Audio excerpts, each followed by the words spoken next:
להשאיר כבד. התוצאה היא שלקוח שמודיע על תקלה טכנית נאלץ לעתים להמתין חודש עד לבואו של טכנאי. סולומון כתבה. האמת היא שזה מה שאני רואה כבר 3 שבועות. זה מה שרואים בטלוויזיה. גם כאן אותו דבר, אין טלוויזיות. מירה כרמון מנויה שירותי הוט כבר למעלה עשור. לפני 3 שבועות הפסיקו 4 הממירים בביתה לעבוד, ומאז היא בהמתנה. הטכנאי שתואם לאמור להגיע רק בשבוע הבא, כחודש לאחר הפנייה למוקד השירות. זה נראה לך הגיוני? תור לקוחה של כל כך הרבה שנים, שמשלמת כל כך הרבה כסף.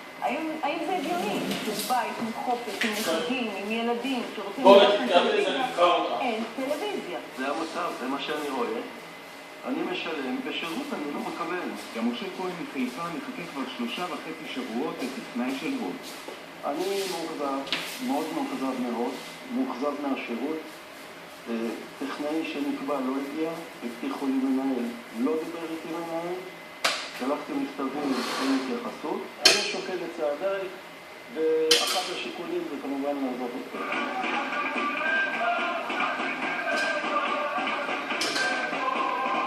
מזה 3 חודשים מתמודדת הנהלת הוט עם ניסיון התארגנות של העובדים ומסרבת להכיר בהתאגדות.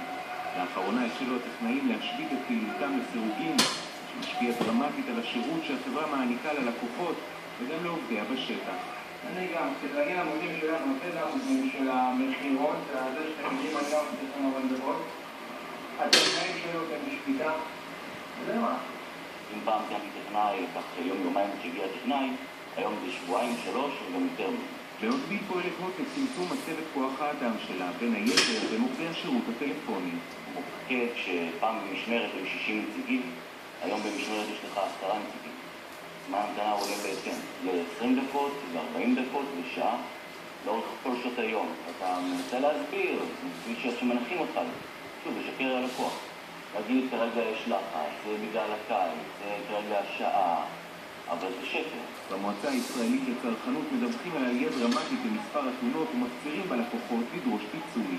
העקרון המנחה במתן שירות הוא שאם לא קיבלת שירות, אין לך חובת תשלום. והצרכן צריך לדרוש מהחברה לקזז את דמי המנוי בחלק היחסי של התקופה שבה הוא לא קיבל את השירות. מאוד נמצא בתגובה שהחברה נמצאת בסכסוך עבודה. הנושא נידון בבית הדין לעבודה וצפוי להיפטר בימים הקרובים.